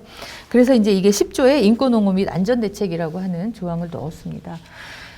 그리고 이제 중요한 거는 근로계약서 안 쓰잖아요. 그렇죠? 예. 근로계약서 못 씁니다. 안 쓰는 게 아니라. 그리고 돌봄 노동에 대해서 저는 이게 두 가지 이유가 있다고 보는데요. 돌봄 노동의 역사성에 기인한다고 봐요. 이 돌봄 노동이 지극히 개인적인 노동이었고 가정 안에서 이루어지는 노동이었고 무급 노동이었던 이 노동이 이제 사회화되고 이제 유급 노동화되고 이러면서 뭐 아무나 할 수 있는 거 아닌가? 누구나 할 수 있는 거 아닌가? 뭐 좀 필요해서 잠깐 하는 거지 그렇게 뭐 중요한 거 아니잖아 라고 하는 저는 사회적 인식이 여전히 있다고 봅니다. 그래서 여전히 저임금을 지속되게 만들고, 그리고 그거에 대해서 직무 능력 강화가 필요 없다고 생각하고 전문적 기술이 필요 없다고 생각하는 이 부분에 대해서 저희가 정당하게 노동자로서의 근로계약도 작성하게 하는데, 그러면 나 혼자 가서 해달라고 했을 때 서비스 받는 사람이 흔쾌하게 작성해 줄까요? 아니잖아요. 이런 거에 대해서 이 센터가 도민을 대상으로 홍보를 하고, 예를 들면 그 장기요양 그 건강보험공단에서 뭐 아줌마 아니고 요양보호사 이렇게 명칭부터 바꾸라고 공익 광고했듯이 저희가 전 도민 대상으로 그런 홍보를 강화하도록 제가 요청을 드렸고 그렇게 예산을 세우고 있습니다. 그래서 이분들이 얼마나 중요한 노동자이고 우리에게 얼마나 소중한 노동자인지를 서로가, 근로계약서는 너무 당연히 써야 되는 거고, 뭐 이런 것들을 이제 오히려 도민들 대상으로 홍보도 하고 교육도 시키고 이런 역할을 할 수 있도록 했고요. 저는 이제 이런 인식 개선에서부터 저는 시작이 돼야 된다고 생각을 합니다. 그리고 이제 아까 우리 토론자분께도 말씀해 주셨지만 이 거버넌스는 곧 저희가 이제 이 조례에 12조에 담은 협력체계 구축이라고 하는 조항을 담았습니다. 그래서 돌봄 노동자의 처우 개선과 지원을 위해서 정부, 그 다음에 시군, 관련 기관 단체가, 그러니까 중앙과 지방자치 광역이 함께 이걸 협력하지 않으면 실제로 서비스를 시행하는 정부는 가장 이 기초 시군이거든요. 그것을 매개하고 종합적인 계획을 세워서 큰 지침을 만들어내는 게 저희 경기도 같은 광역이죠. 그리고 국가는 그걸 법으로 만들어주고 제도로 만들어주고 그리고 예산이 내려오면 광역이 여기에 매칭을 하고 또 시군이 매칭을 하고 각 시군의 각 광역에 맞게 어떤 비용을 어디에 더 얹혀야 되는지는 광역과 시군이 결정해서 네트워크를 만들고, 그 다음에 저는 이 네트워크에 다음에 이게 처음 만들어낸 고시물에서 만들었지만 약간 부족한 게 있어서 지금 말씀하신 좋은 의견이 거버넌스도 협력체계 안에 들어갈 수 있도록 민관이 함께 할 수 있도록 이런 조례 개정도 앞으로는 좀 세심하게 할 예정이고요. 저는 다시 돌아오면 이 조례 정의 부분에 돌봄 노동자란 누구냐, 그 다음에 돌봄형이 어디까지냐를 다시 조례를 개정할 생각입니다. 그래서 너무 잘 아시겠지만 서비스를 제공하는 사람이 행복해야 받는 사람이 행복하다라는 목표를 가지고, 그리고 저희가 필요한 모든 정책과 그리고 예산을 할 예정이고요. 우선은 시범사업으로 저희가 경기도가 굉장히 넓기 때문에 남과 북에 센터를 만들고 그걸 통해서 모든 돌봄 노동자들이 필요한 모든 이 노동자로서의 자기 조건에 맞는 그게 처우 개선이든 아니면 뭐 직무 향상이든 어떤 것이든 그거를 받을 수 있도록 저희 경기도가 이후에도 열심히 노력하리라는 것을 믿어주시기 바랍니다. 네, 감사합니다. 네. 경기도에 왕성욱 의원이 계셔서 참 든든합니다. 네. 돌봄 노동자의 처우 개선 및 지원 조례안을 만들어서 대표 발의까지 해주시고 또 원안이 가결되기까지 많은 노력들을 해주셨을 텐데요. 저희가 함께 현장에서도 의원님의 의정 활동을 또 응원하고 같이 만들어 가도록 노력하겠습니다. 이런 것들은 저는 특히 좋았던 게 돌봄 노동자들에 대해서 범위를 정하는 것들은 무엇보다도 중요하다고 생각을 해요. 특히 이제 현장의 다양한 현장에서 일하는 사람들도 그렇지만 실제 돌봄 노동에 종사하는 사회복지사들도 되게 많거든요. 그러니까 현장에서 그 사회복지 사업법에 근거하지 않는 돌봄 노동자들의 군의 사회복지사들도 좀 포함해서 지원하는 방안들도 같이 논의가 됐으면 좋겠습니다. 네, 발제부터 시작해서 토론자들이 다양한 의견, 의미 있는 의견, 또 앞으로 우리가 해야 될 것들에 대해서 의견들을 주셨는데요. 감사드리고요. 지금 이어서 여러분들이 이제 유튜브로 많이 들어와 계신데요. 오늘 발제 내용이라든가 토론자들의 내용들에 대해서 의견도 좋고 응원 댓글도 좋고 유튜브로 여러 가지 뭐 응원이나 댓글 주시면 좋을 것 같고요. 그 전에 먼저 줌으로 질문 주신 분들 계시다고 해서 들어보도록 하겠습니다. 자, 성남만남 돌봄센터의 김영애 대표님 질문 주시겠습니까? 네. 성남만남 돌봄센터의 센터장을 맡고 있는 김영애입니다. 네, 오늘 그 앞에서 말씀해 주신 소중한 말씀들 잘 들었고요. 사실은 제가 미리 어떤 내용을 질문을 할까 준비를 해봤었는데 그 중에 일부 질문에 대한 대답도 제가 들으면서 찾은 것도 있긴 하지만 이미 준비한 내용이기도 하니 제가 준비했던 질문들에 대해서 다시 한번 말씀을 드리고 그에 대한 대답을 세부적으로 말씀해 주시면 감사하겠습니다. 일단 우리 돌봄 종사자들이 가장 중요한 일자리 필수 노동자들로서 사회적 가치를 인정받고 존중받는 부분들에 대해서는 굉장히 중요한 부분이라고 생각이 되었는데요. 그런 부분들이 우리가 문제의식을 느끼는 거에 반해 많이 여론이 형성되어 있지 못하다라고 보고 있습니다. 네, 그러기 위해서는 이제 사회 전반적인 분위기가 돌봄 종사자 노동자에 대한 인식들이 굉장히 일반화되고 그다음에 소중한 일자리라는 그다음에 보통 우리가 이제 코로나 상황에서는 의사, 간호사, 의료직 종사자들 분들에 대해서 아주 소중함과 고마움들에 대해서는 여론을 통해서 굉장히 많이 형성이 되어 있고 실질적으로 전 국민들이 그렇게 느끼고 있잖아요. 근데 이제 돌봄 종사자들은 아는 분만 그렇게 느끼고 있다라는 거죠. 그렇지. 예, 근데 전 국민 누구나가 언젠가는 누군가의 돌봄 서비스를 받을 수 있는 대상의 미래의 예비 대상자이기도 한데 이런 서비스를 제공하고 있는 돌봄 종사자들의 이런 부분들이 소중한 부분들이 잘 드러내어지기를 좀 바라고요. 경기도 돌봄 노동자 처우 개선 및 지뢰 조언안에 제8조에 보시면 처우 개선 및 지원 사항의 6항에 돌봄 노동에 대한 인식 개선 사업에 대한 구체적인 내용들이 지금 실천되어지는 걸로 되어 있습니다. 예. 네, 굉장히 많은 어떤 기대를 하고요. 이에 따른 내용들이 좀 더 구체적으로 실천되어질 수 있는 내용들을 제가 왕성욱 위원님께 여쭤보고 싶었는데 부분적으로 위원님께서 대답이 될 만한 내용들을 해주시긴 했습니다만 좀 더 세부적으로 실천할 수 있는 내용들에 대해서 조금 더 해주실 말씀이 있는지에 대해서 여쭙고 싶습니다.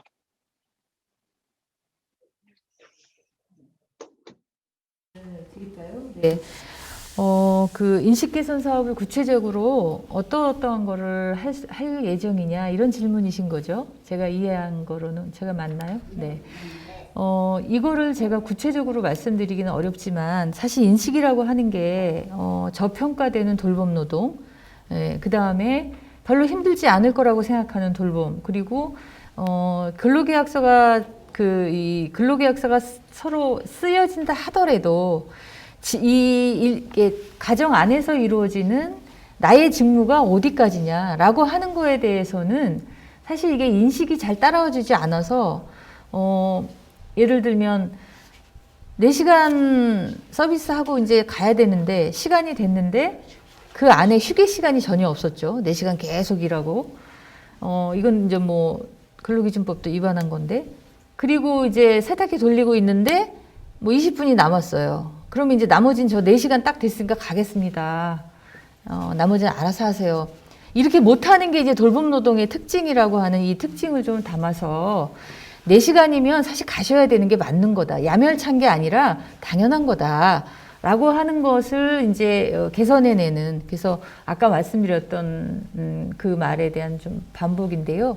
우리 돌봄 노동이 그냥 봉사하는 어떤 노동으로서의 노동이 아니라고 하는 것들을 구체적으로 경기도민에게 온라인이든 오프라인이든 이런 것을 매뉴얼을 만들어서 최소한 이 매뉴얼에 그 데드라인 있죠. 이것만은 서비스 받는 사람으로서 지켜줘야 되는 이런 매뉴얼도 좀 만들어서 향후에는 좀 할 예정입니다.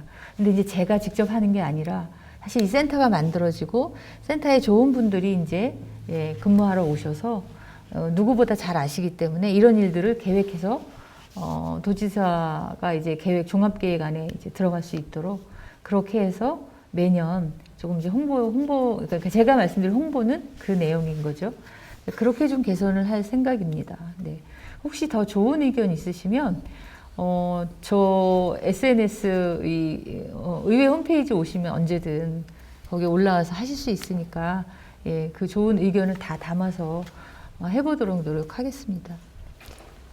네. 답이 되셨는지 모르겠습니다. 네. 네. 아마 성남만남 김영애 대표님이 실제 현장에서 느꼈던 낮은 일자리 인식에 대한 고민을 함께 나눠주신 것 같고요. 실제 이제 왕성욱 의원님이 함께 해주시니까 이러한 것들을 조금 더 공익적으로 홍보하는 방안들에 대해서 좀 제안을 주신 것 같고요. 이게 의원님께서 이제 제도적으로 발의를 해주시거나 제도하고 함께 발맞춰 가시면 실제 사회적으로 제도가 마련이 되면 사회가 또 그거를 인식하고 함께 인식 개선을 해나가야 되는 과제들을 안고 있는 거여 같고요. 같이 함께 노력하는 방법들을 좀 고민하는 시간이 되면 좋을 것 같기도 합니다. 자, 다음은 그럼 두 번째 질문을 준비해 주신 줌으로 용인 도우누리의 서기현 대표님이 질문 준비해 주셨다고 하는데요. 준비되셨을까요? 네, 됐습니다. 네, 안녕하세요. 용인 도우누리 서기현입니다. 우선 코로나19 어려운 시기에 돌봄나 노동자들의 처우 개선을 위해서 토론회를 개최해 주신 한국돌봄과 경사여 바쁜 시간에 준비해 주시고 참여해 주신 관계자분들께 감사의 말씀을 드리고요. 되게 의미 있는 시간이 일단 된 것 같습니다. 그리고 다음에는 저희 현장에서 근무하시는 현장 선생님들과 많이 공유해서 이런 프로그램들이 좀 진행되면 좋을 것 같고요. 저는 이제 서울시 센터의 최경수 센터장님께 좀 질문을 드리겠습니다. 어쨌든 서울시가 선구적으로 이런 활동들을 좀 해주시면서 이제 각각의 다른 시군구에서 이제 그런 것들을 좀 보고 바람직한 방향으로 좀 함께하는 부분들이 보입니다. 그래서 요양보호사 처우 개선 종합계획에 잘 나타나 있는 걸로 그 노력들이 보여지는데 지금 2019년부터 현재까지 한 3년차 진행되고 있는 것 같습니다.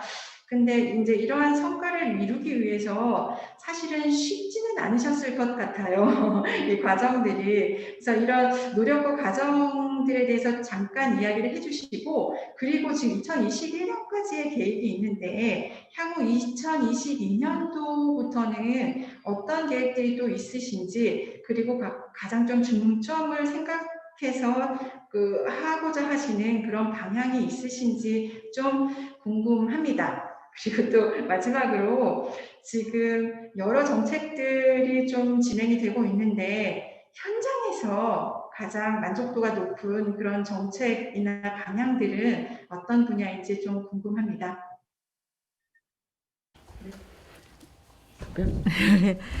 네.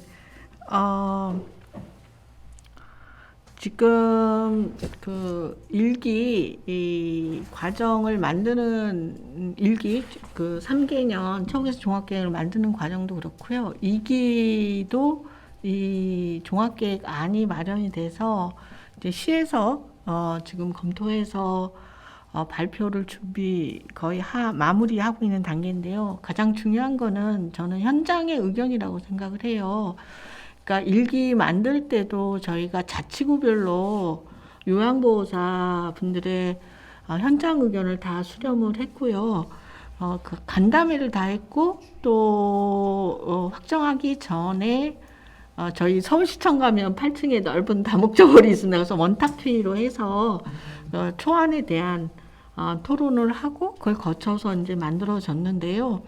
이번에도 저희 이제 종합지원센터에서 한 일은 실태조사를 하나 했고요. 그래서 3년마다 실태조사를 하고 처우개선 종합계획을 마련하도록 조례에도 되어 있는데요. 그래서 실태조사 연구하고 종합계획안을 준비를 저희가 총 22회 현장 간담회를 했고 전문가 간담회를 했습니다. 그래서 현장 간담회는 지역별로 이렇게 쭉 간담회들을 진행을 하고 직종도 요양보호사만이 아니라 방문사회복지사, 기관장, 전문가 이렇게 해서 의견들을 마련을 하게 됐고요. 말씀하신 대로 쉽지는 않죠. 뭐냐면 예산이 수반이 돼야 되고 그리고 또 저희가 종합지원센터가 만들어진 지 9년 차인데요. 그러니까 19년도에 이게 만들어졌어요. 그래서 이런 돌봄 노동자를 지원해야 되고 이 세금을 여기에 투여해야 되고 이런 것들에 대한 어떤 합의 이런 과정들도 시간이 꽤 많이 걸렸다고 생각을 합니다. 그래도 무엇보다도 어쨌든 아까 인식 개선도 말씀을 하셨지만 돌봄 노동의 가치가 좀 재평가되고 인정될 때 제대로 된 좋은 돌봄을 할 수 있다라는 이런 과정들을 상당 부분 저희 센터는 거기에 많은 투여를 좀 해왔어요. 그래서 그런 부분들이 같이 갈 때 좀 가능하지 않았을까 이렇게 생각을 하고요. 일기 처우 개선은 정말 저희가 평가 연구를 작년에 했어요. 그런데 직접적으로 필요한 부분들을 많이 지원한 부분들 제일 평가가 좋습니다. 예를 들면 독감, 무료 예방접종, 그 다음에 이제 힐링 캠프, 그 다음에 심리 지원, 그 다음에 커뮤니티 소모임 지원 이런 부분에 대해서는 직접적인 피드백이 굉장히 즉각적으로 나타났고요. 그런 반면에 저희가 평가할 때 산재 예방 이런 거에 대한 요구, 중요도 이런 것도 굉장히 높게 나왔어요. 그리고 노동 기본권에 관련된 거 이런 부분들이 많이 나와서 일기 때는 직접적인 이런 지원들을 좀 강화하고 그리고 기본 매뉴얼이나 연구 이런 걸 마련했다면 2기 때는 이런 매뉴얼을 현장 적용할 수 있도록 확대하는 거 이런 게 있고요. 또 하나 이제 아까 거버넌스 말씀하셨는데 돌봄 현장 정책 네트워크로 해서 저희가 주로 이제 요양보호사, 방문사회복사 대상입니다만 자치구 모임 이런 것들을 많이 지원하고 그리고 그 의견을 받아서 가는 그런 네트워크를 많이 만들려고 했는데요. 하지만 이제 한계로 있는 거는 이게 이제 서울시 행정에서 받아서 공식적인 거버넌스로 구성되는 과정을 어떻게 할 건가 이런 부분들이 좀 남아 있습니다. 네, 일단 거기까지 말씀을 드리고요. 한 가지만 덧붙여서 말씀드리면 저희가 이제 장기요양 요원 지원센터의 성격으로 돼 있는 거는 현재 법 체계상 장기요양 법에 명기가 돼 있고 그런데요. 그 다 말씀하신 아까 토론자분들이 말씀하신 것처럼 돌봄 노동자 전체 지원으로 가야 된다는 방향, 지향 이런 것들은 이제 분명한 것 같아요. 그래서 그렇지 않다 보니까 이게 부서 간에 예를 들면 저희는 어르신복지과 사업처럼 돼 있잖아요. 그래서 이거를 돌봄 노동자의 영역을 그냥 확장하기는 쉽지 않을 거다. 아까 말씀하신 것처럼 조례를 좀 더 새롭게 대상과 역할을 해서 하는 거, 뭐 돌봄 기본 조례도 굉장히 좋은 의견이라고 생각이 들었고요. 직종 간 직능 간의 이런 거는 행정 칸막이를 넘어서기가 너무 어려워요. 아무리 이렇게 확대하려고 해도. 그래서 예를 들면 독감 무료 예방 접종도 장기요양 요원부터 시작하니까 장애인 활동시설 확대하고 그다음에 보육교사 확대하고 이렇게 됐어요. 서울시는. 그렇긴 하지만 그게 거쳐가 아니라 돌봄 노동자라는 큰 틀에서 같이 다뤄지고 같이 지원되고 그리고 같이 힘을 합쳐서 좀 현장으로부터 새로운 그런 걸 만들어 나가는 이런 토대가 된다면 더 좋지 않을까. 이제 그런 부분들은 서울시의 과제로 좀 되어 있는 것 같습니다. 네, 답이 됐는지 잘 모르겠습니다. 네. 아마도 서울시에서 선행적으로 경험해주고 계시고 또 오늘 이 자리에서 또 나온 이야기들을 충분히 반영을 해서 잘 이끌어가 주시리라 믿고요. 두 분의 이제 줌 연결해서 질문을 받아봤고요. 지금 이제 유튜브로 대부분은 응원들을 많이 하고 계세요. 홍계숙님, 공다리님, 유병환님, 응원합니다. 화이팅 이런 분들 주로 많이 주시고 계시고요. 그 다음에 이제 강은경님께서 노동 환경이 좋아지면 정말 좋겠습니다. 이런 댓글들도 주시네요. 정보를 유익한 정보를 얻을 수 있어서 좋다 이런 의견들도 주시고 계시고요. 그러면은 혹시 여기에 토론자나 발제자님 포함해서 혹시 더 이야기 좀 이거는 오늘 이 자리에서 함께 꼭 나누고 가야겠다 이런 내용이라든가 아까 미처 토론하실 때 시간이 짧아서 할애가 안 된 내용들 있으면 혹시 의견 주실 분 계실까요? 없으신 네. 그러면은 김경일 국장님께서 한 번 더. 네. 아까 그 인식 개선에 대한 부분도 말씀해 주시면서 좀 생각이 나서요.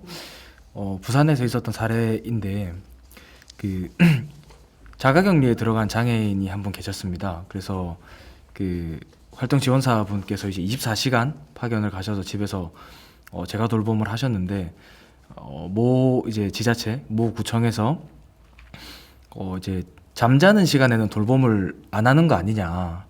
그래서 자는 시간에 대한 인건비를 주지 않으려고 했었던 사건이 있었습니다. 아마 들으면서 황당하실 것 같은데 실제로 일어났던 일이고요. 여러 갈등 끝에, 갈등이라면 좀 그렇습니다만 이제 여러 항의 끝에 지급을 받으셨던 일이 불과 이제 몇 개월 되지 않았습니다. 부산에서 일어났었는데요. 그러니까 인식 개선이라고 하는 게 아까 사회자께서도 말씀해 주셨지만 공적 역할을 수행한 것에 대한 정당한 대우를 행정에서 해주느냐 안 해주느냐라는 그 경험치가 쌓여 나가는 게 중요한 것 같습니다. 아까 그 예방접종 말씀도 해주시고 노동권에 대한 어떤 상담, 산재에 대한 상담 이런 말씀도 해주셨는데 개인의 권리를 보장받기 위한 정보 제공 이런 것도 중요하겠습니다만 특히 코로나19 상황에서 감염에 취약하고 건강에 취약하고 정말 가족도 돌보지 않아서 정말 돌봄 사각지대에 있는 분들에 대해서 공적 역할을 수행했다면 그만큼의 어느 정도의 대우가 전 동반되는 것이 맞지 않나. 특별한 상황, 특히 치매 어르신이 감염되었다. 라든지 뭐 장애인 가족 중에서 부모가 감염이 돼서 장애인 자녀가 뭐 홀로 생활해야 되는 상황이 되었다라고 하는 그런 위험 사항들이 앞으로 계속 지난 시간에도 있어왔고 앞으로도 계속 생기지 않겠습니까?